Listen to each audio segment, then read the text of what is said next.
Welcome to the Bible for Kids podcast with your hosts, best-selling children's author Amy Parker and author and co-creator of VeggieTales, Mike Naraki. If instilling biblical values in kids is important to you, this podcast will help give you the resources, wisdom, and hope to do just that. Now let's join our hosts, Amy and Mike, for this week's episode.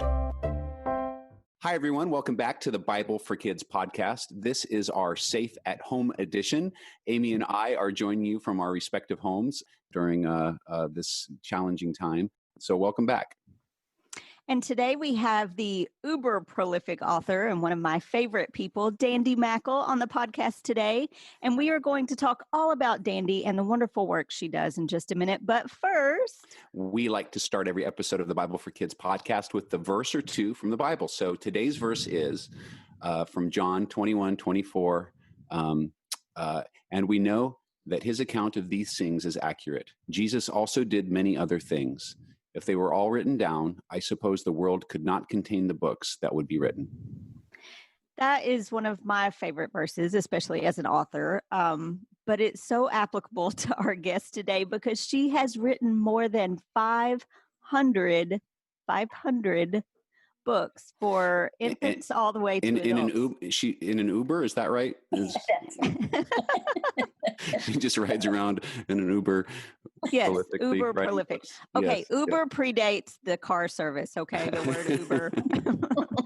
But anyway, we are all amateurs in the room today or in our respective houses. And you are very likely to have a Dandi Mackall book in your home. If you saw My Boyfriend's Dogs on Hallmark, that was based on one of Dandi's books. And if you read the Reader's Choice Award-winning With Love Wherever You Are, that was her book about her parents, based on the letters that they wrote and that and they saved, and then that Dandi later discovered. I loved that one. She's written so many books for kids, but you may recognize The Silence of Murder or her series Winnie the Horse Gentler, Starlight Animal Rescue, or the Backyard Horses series. And you've already heard us talk on this podcast about Wow, the Gospel in 4 Words. She speaks nationally and writes from rural Ohio, where she gets lots of inspiration from her horses, dogs, cats. And that leads us to our first question, Dandi. What in the world is a dagu? I love it. Well, that was what I thought too. My granddaughter, Ellie, all our granddaughters love animals. I can't imagine where they get that. But she wanted an animal that she could snuggle and then watch, be kind of crazy like her. And so we just looked on the internet, and here these dagus popped up, and they're only $30. They're so cute. They're like round puffballs, and you know, that's what it is. They are in the rodent family, but they don't have those mouse and rat tails. They have cute little tails and cute little ears. And yeah, I had no idea what they were, but I think they come from the mountains in Peru, but they're catching on. So is it like a hamster or a gerbil, or what size are these animals? Smaller than those two, but yeah, okay. Kind of like that. How do they get along with the cats? They stay in their cage. And then if Ellie closes her bedroom door, it can run around. But now we also have a chinchilla. Since my last bio, she has a chinchilla, and her younger sister Cassie has a tortoise, which is really fun to watch. You would not believe how fun they are to watch. She will sit there like for an hour and just watch this tortoise eat lettuce. Wow. We had a hamster once in our house for our kids. That's about as exciting as we've gotten. But it escaped and crawled into the ventilation, and we never saw it again. Oh, my goodness. But we smelled it for a few months. We had a snake do that. We had a snake crawl in the vent. And so we knew that it was somewhere in the house or under the house. My mom was never so mad. Oh, wow. No, I think having a snake loose in the house is much worse than that was awful. Reminds me, I interview kids sometimes, and I remember this kid who said, it was great. He said, I have prayed and prayed that I could get a boa constrictor. And I never got it. And God said no. And I said, why do you think that is? And he said, I think it's because my Mom hates snakes, and she's prayed longer than I have. She out-prayed him. Yeah. Oh, man. So now he just prays for a rattlesnake. Yeah, there you go.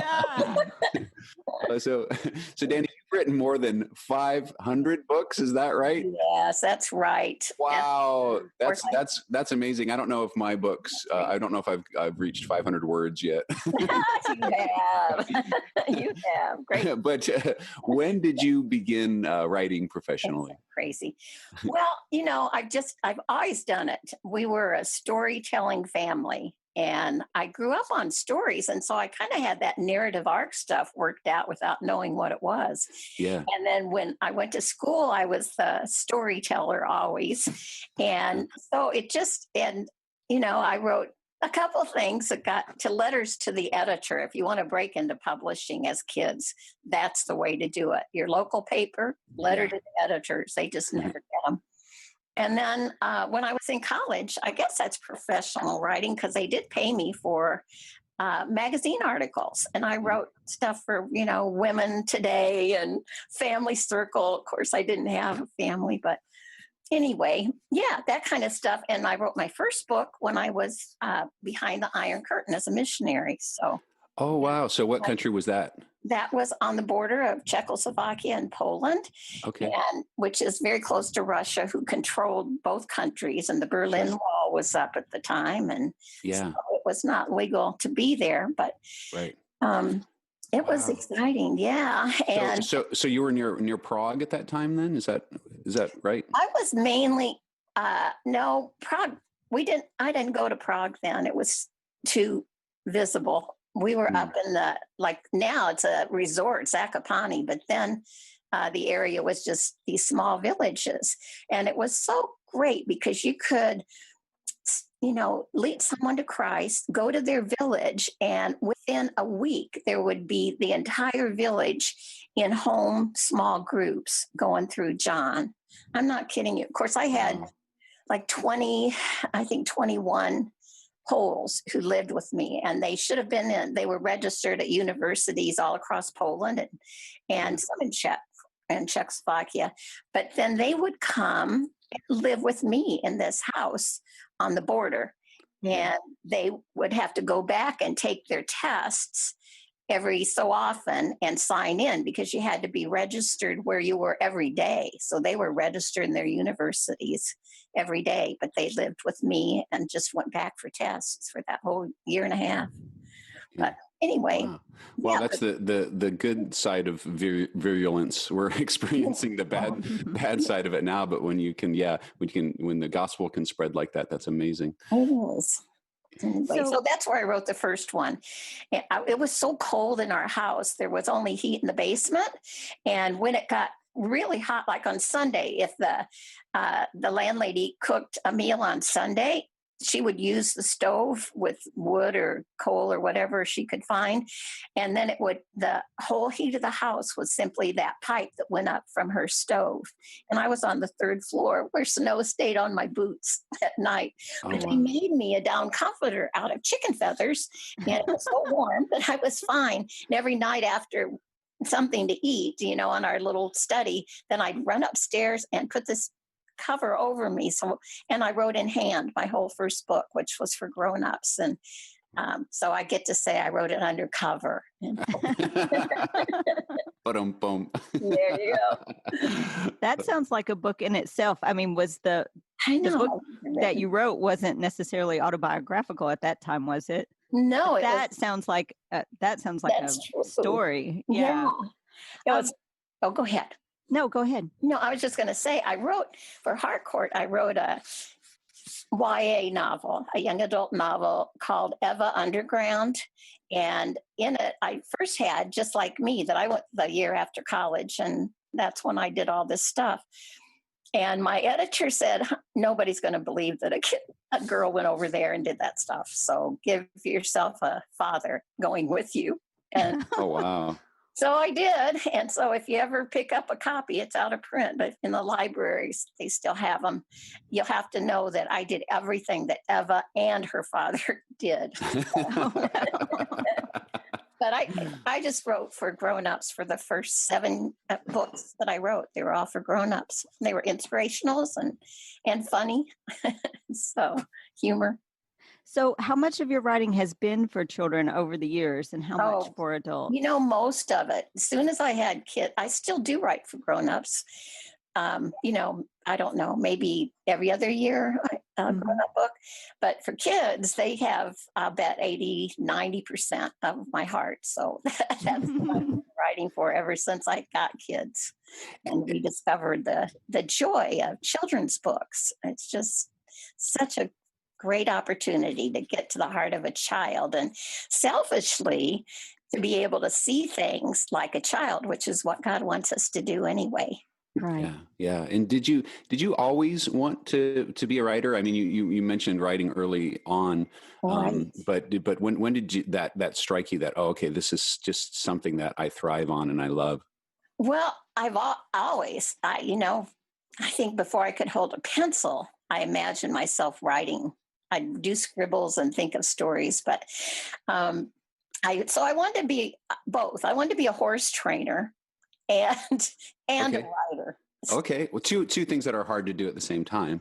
Yeah, kind of. Well, it could explain your Uber thing. Yeah, that's right. And all the horse books as well. Yeah. So all my horses have come back to life in my books. It's so much fun to put in their names, and like my favorite Appaloosa, and it's great. So you did fulfill that dream then of being both a horse trainer and a writer. So. Yeah. I got discouraged because everybody said you couldn't make a living writing, and that I shouldn't major in that. But I majored in journalism at University of Missouri because they had a great chase school. But then after the first year, I knew that journalism wasn't for me because it just, in those days you had to stick with facts. Those are no fun. What a concept. And I always could make so much better and creative than the actual story was. And somehow they didn't care for that idea. So I just withdrew that major. So where did this unicorn come from over here? I tell you, I didn't know what to major in because they said you couldn't, just be a creative writer. And there honestly weren't creative writing classes at universities in those old days. And so I just took courses I really liked, and I discovered languages. And I took every language Mizzou had, I think, and I loved them. And it just was so much fun to learn. And you learn so much about your own language when you learn a foreign language, the structure of it, and why you say, conditional tense or just all different things. And I loved that. And so by the time I was a second semester junior, my advisor said, if you want to graduate, you are a foreign language major. So that's what I graduated. Oh, wow. That's great. And so any particular language there or all of them? Well, I liked French the best. Okay, and I got to spend a year. University sent me for a year to Aix-en-Provence and lived in the French dorm and was a foreign student. So that was fun. Yep. Oh, that's my daughter. My wife is Hispanic and native Spanish speaking, and so our kids have grown up bilingual. And my daughter got to do that last year. She lived in Spain for an entire 6 months. That is amazing. In the girls' dorm, and she absolutely loved it. Oh, what a tremendous thing to be bilingual! That is so great. Yeah, it's a gift. We're gonna go ahead and take a short break, and we'll be right back with Dandi right after this. Don't forget to remember. Ellie Holcomb's newest children's title, Don't Forget to Remember, is the perfect Easter gift for your kids this year. Teach them how to look around and find reminders of God's great love for them everywhere they go. And similar to her first book, Who Sang the First Song, Ellie has a song to go along with Don't Forget to Remember, which you'll enjoy singing as you flip through the beautiful pages of the book. Both the song and the book are available wherever music and books are sold. Mike Naraki, co-creator of VeggieTales, is back. In his hilarious new chapter book series, 10-year-old Michael and his friend Justin sneak into the Dead Sea caves near the archaeological dig where Michael's dad is working. Michael finds a couple of 2,000-year-old squirrels petrified in sea salt. Hijinks ensue as Michael tries to bring them back to the U.S., hidden in his backpack. What Michael thinks are just cool souvenirs may turn out to be something much more. The Dead Sea Squirrels series is humorous, fun, and filled with character-building lessons. As co-creator of VeggieTales, co-founder of Big Idea Entertainment, and the voice of the beloved Larry the Cucumber, Mike Naraki has been dedicated to helping parents pass on biblical values to their kids through storytelling for over 2 decades.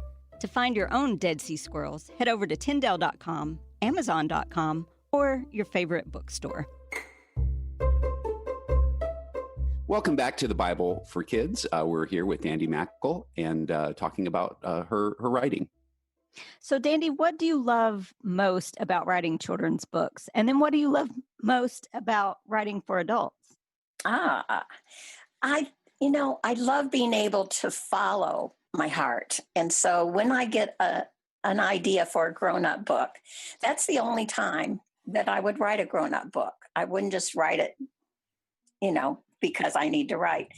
But for children's books, I always have ideas for them. And I guess I love children's books because I love those kids. And some of them write me back, which is just heavenly. Yesterday, I got an email from a reader in Australia who first wrote me when Winnie the Horse Gentler came out, the first book, in 2002. Can you believe that? Yeah. And he has written me probably 3 times a year since then. And his faith has just grown. And now he's becoming a doctor. And I thought, oh my goodness, not that I'm old, but it's so fun. People write you back and they're always just such fresh hearts that are open. And like this, I walked, remember Art Linkletter? Yes. Okay. Yeah.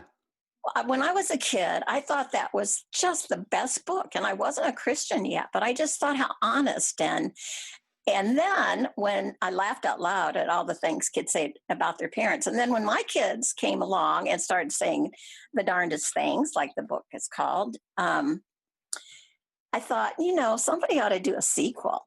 So I had a few children's books by then, and I wrote Art Linkletter and told him that I thought I ought to be the one to write the sequel to this book.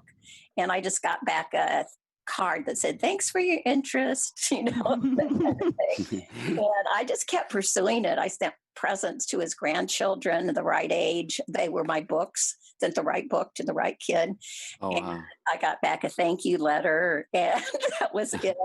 And then finally, I noticed little L, little R was at the bottom. These were not getting to Art Linkletter. And so I wrote little L, little R and said, could you just give these notes? I sent 60 pages of a manuscript and see if Art Linkletter, get to him when he's getting on a plane and see if they're in the right spirit. And he called me a week later and he said, let's do it. It's great. So I got to interview kids, and I'd go into a kindergarten. That's probably when I really switched, because that was a grown-up book. The kids are still saying the darndest things book. That's probably when I switched wholeheartedly to mostly children. And I'd go into a classroom. I remember the first one, a kindergarten class, and I asked, what's God look like? And every single hand went up. And that's what I love about writing children. I know they will be open when they read my books for kids because their hearts are open. And my best answer on that, what does God look like, was this little girl who raised her hand timidly, and she said, well, he's really, really, really, really old, like 23. And then she added, but he never looks a day older every time you see him. Oh, wow. That's amazing. That's why you write for kids. I love that. Are you familiar with when you talk, Dandi, it reminds me of the Mary Oliver quote, instructions for living a life. I love Mary Oliver. Yeah.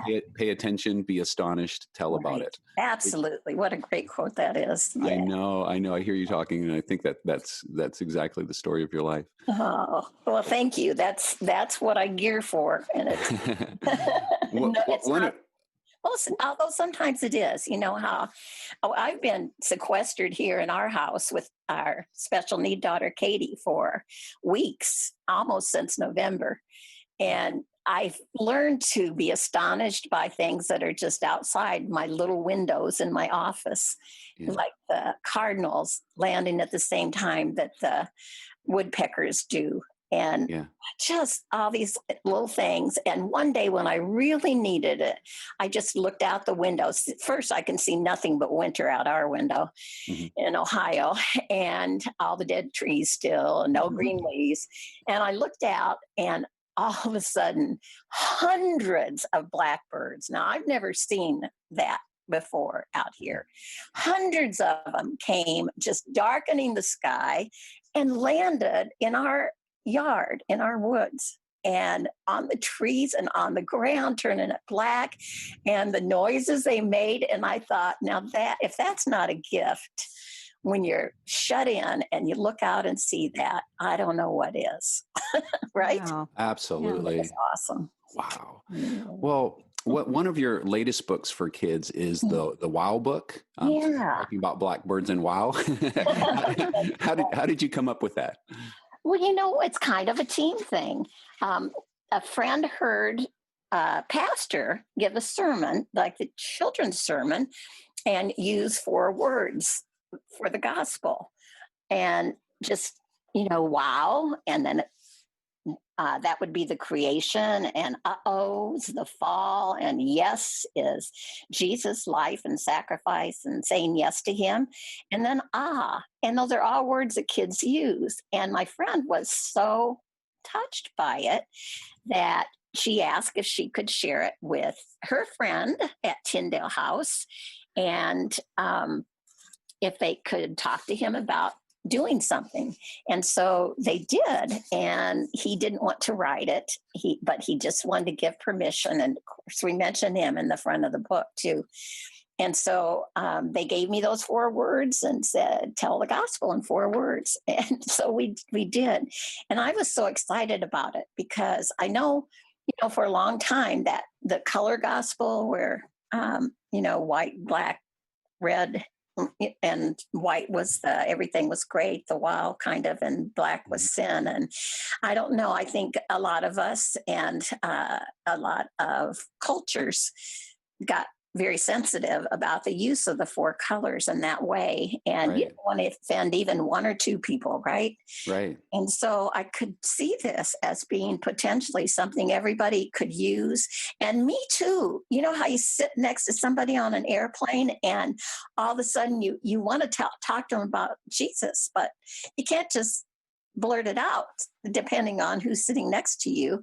And so I go over in my head, okay, you just need the wow and the and the yes and the and that is so cool. And, I sent in my first draft, and of course the Tyndale team had some other kinds of input, and so I started over again and put that input with mine, and then it flew. So, do you have it with you? Could you read us a sample, or do you know it by heart? Okay, I'll just give you a page or 2 of the 4 words. How about that? Yeah. All right, we'll start with the wow. There is an introduction, and there's a lot of more scripture that goes with it, so that parents can steep themselves in that as well. Yes, so good. Okay. Oh, wow. Back in the beginning, the world was still dark. No light and no lightning, not even a spark. No schools and no houses, no playground or park. Then, wow. All God did was say, let there be light. He called the light day, and the dark he called night. The world God created was perfect and right. And then there are a couple more wow pages because it tells the entire story, because that's what the story is. It starts in Genesis and is given to us in different ways. And then, of course, you got to do the Now, Adam and Eve had the world at their feet. The Garden of Eden held every treat, and only one treat from which no one could eat. Along came the snake, who was bad as could be. Did God say, don't eat? You should listen to me. That fruit is the best. And Eve chose to agree. So we know kind of where that goes. Wow. Next page, because that brings us in where we are. So Eve took a bite. Adam did too. And God saw it all. Children, what did you do?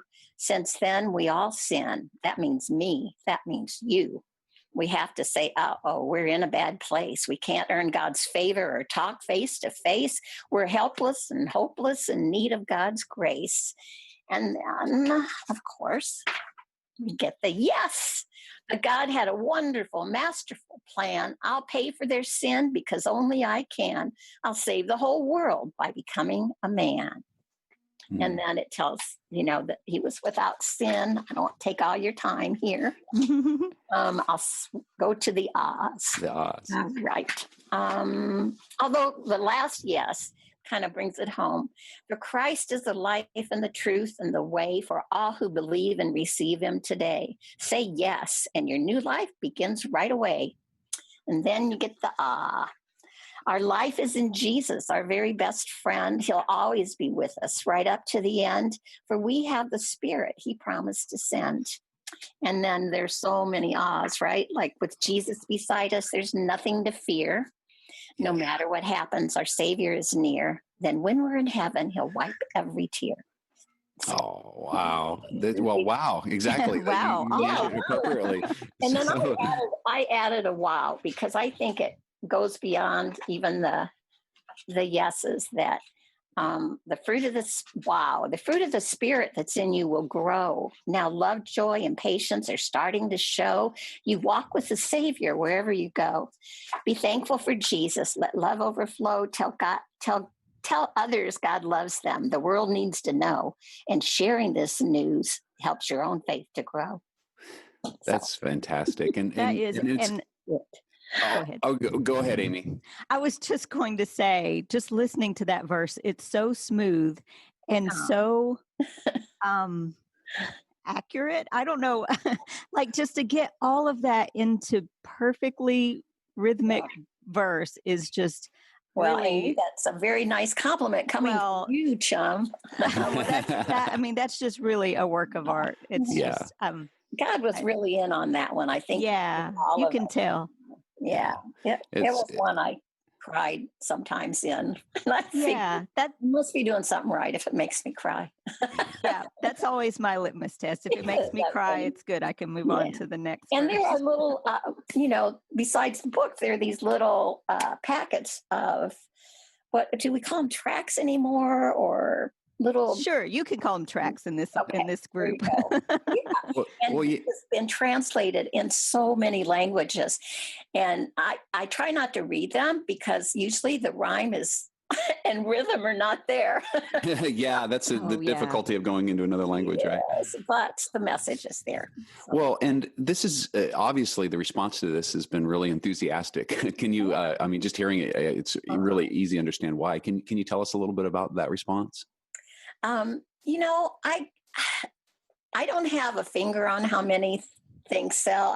I really don't even look for royalty statements. Love me, but I'm not. I have no business sense, so I let the agent do that stuff. And I just Tyndale House. But yeah, it has.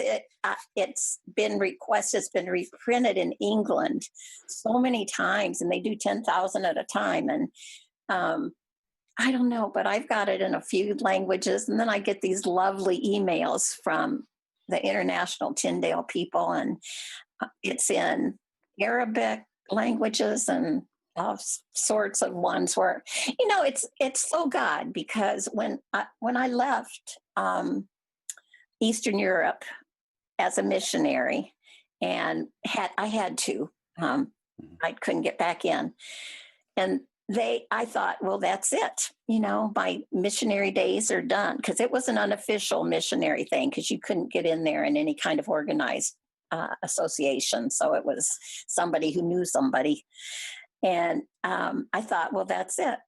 That's the end of my missionary stuff. And then I came back and eventually had children and started publishing a lot. And I remember the day it occurred to me, oh my goodness, this is being a missionary too.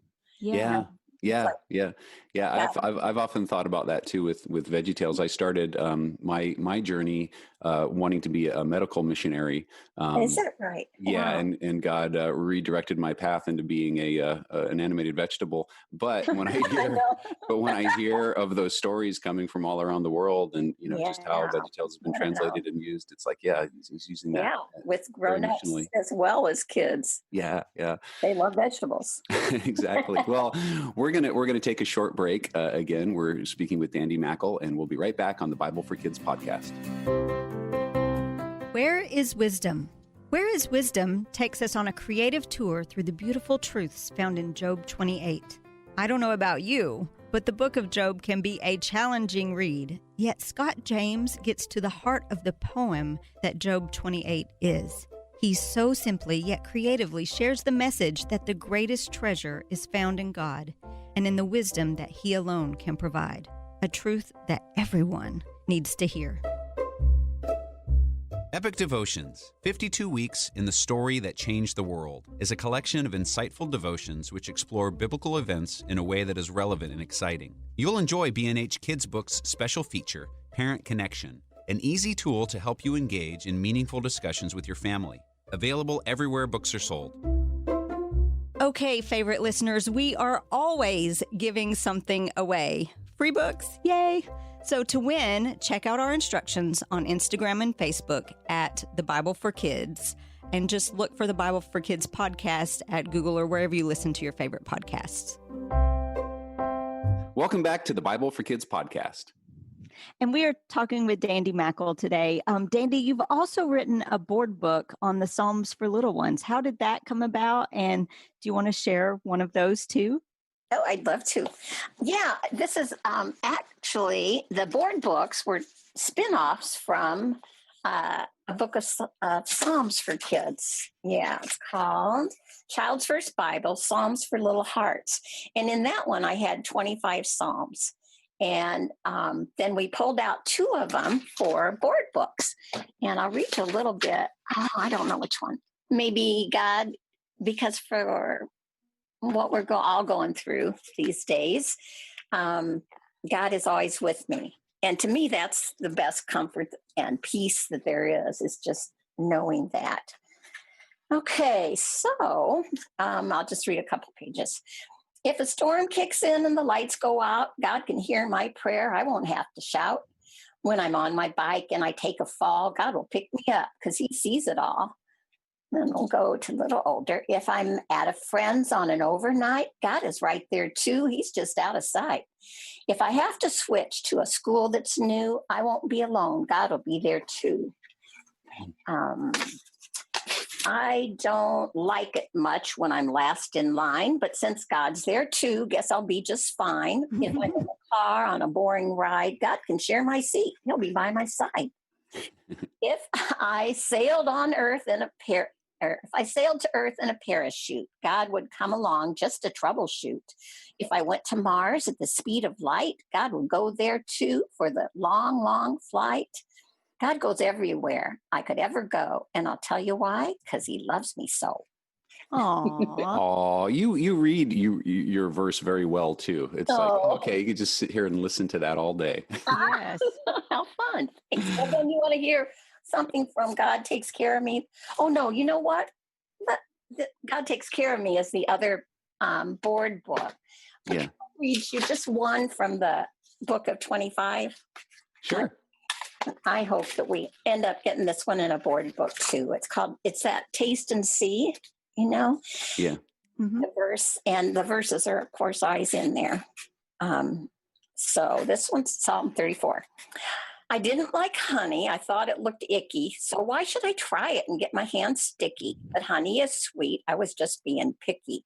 So I just had to taste and see. I thought I'd hate spinach. Who wants to eat green? The weirdest green veggie that I've ever seen. I tried it. I liked it. And here's what I mean. I just had to taste and see. I didn't like biking till I got a bike. I thought walks were silly till I took a hike. You never can tell what you're going to like. I just had to taste and see. I thought God was scary, and I thought God was angry and totally scary. I thought that this God stuff was not necessary. And even in church, I remained very wary. I needed to taste and see. Alone and so scared, my heart filled with fear. Dear God, will you help me? Dear God, are you here? Then I felt God's answer. I knew he was near. I just had to taste and see. You think that it's hopeless? Please give God a try. You don't have to go far. He's always nearby. And trusting in God is as easy as pie. You just have to taste and see. Let's shout out God's goodness and celebrate grace. We'll call on God's name anytime, any place. And one day we'll talk with our Lord face to face. We just have to taste and see. Wow. Aww. That is so. Have you ever considered a career in rapping? She'd be a great rapper. I think you and Kanye could do a set there. Okay. It's really wonderful. So okay. So I've never had a Hallmark movie made out of one of my stories. So you have to tell us what this is like. From your My Boyfriend's Dogs got made into a movie. What was that experience like working with the producers? It was so much fun and so God, because here's what happened. I wrote it as an adult book, for grown-ups, and it was just funny about this gal who anyway, she falls in love and then falls out of love, or the guy leaves her usually, but she keeps the dog because the dog always like her better. And so very Hallmark, yes. Yeah. She takes something away from that and learns something and falls for another guy, but then something else happens and she keeps his dog. And then the third one, she's learned quite a bit. So I wrote it as an adult manuscript, and it was a Dutton Penguin book. And I had done some middle grade and some young adult novels for them that did well. And so my editor wanted me to make it a YA, a young adult novel, so that it would fit in that line. And so I did, kind of begrudgingly, but I did it, and it worked too. And then, and that's how the book came out. But my, I guess there was a film agent and my book agent. I didn't even know it, but she gave the adult version to these two producers out in California, and they really liked it. And they're the ones who took it to Hallmark, and then Hallmark put it on. But it was fun. They filmed it in Canada, and I got to go see it part of it filmed, the end of it filmed with my sister, who's 3 years older in Oklahoma. It was just so much fun. And we are on the park. If you ever watch it again, we're on the park bench when they come out of the gym, the main characters. So you're in the movie. Yes, we are. But if you blink, you miss us. But well, this is very like an Alfred Hitchcock cameo. That's right.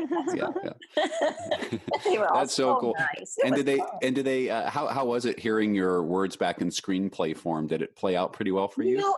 I was so excited because there was so much of the dialogue was word for word what I had said, and they shifted some of the like at the I don't know, just some of the scenes or where things took place and stuff. But honestly, it was really well done. It was the most watched Hallmark movie in 2014 up to that point. Wow. That's pretty impressive. Isn't that fun? Okay. And you also have to talk about With Love Wherever You Are. I think I love the story behind that story as much as I love the story itself. So tell us about that.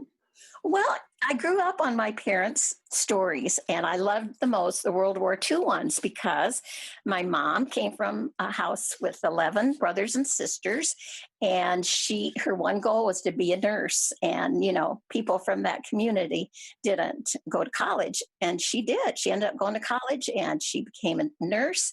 And then the war broke out, and she ended up volunteering as an Army nurse and to go overseas. And then meanwhile, my dad was in med school.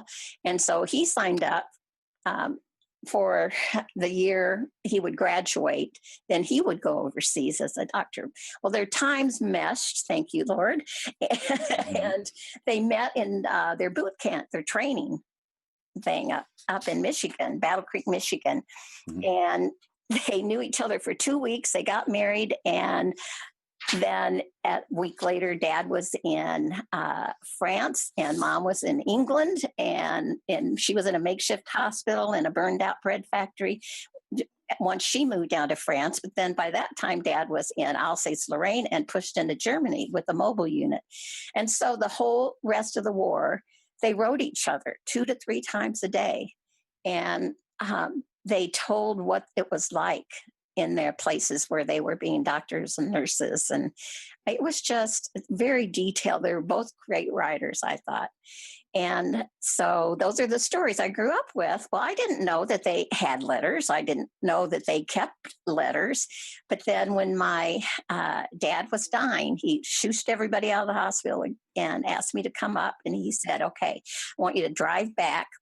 And it was a long way to our house, it was over an hour, and go up in the attic and take down a trunk, an army trunk up there, but don't open it until your mom is gone too. Can you believe that? Wow. So we did. We took it back to Ohio, and my husband hid it from me so that I wouldn't open it. And I didn't know what was in it. And then...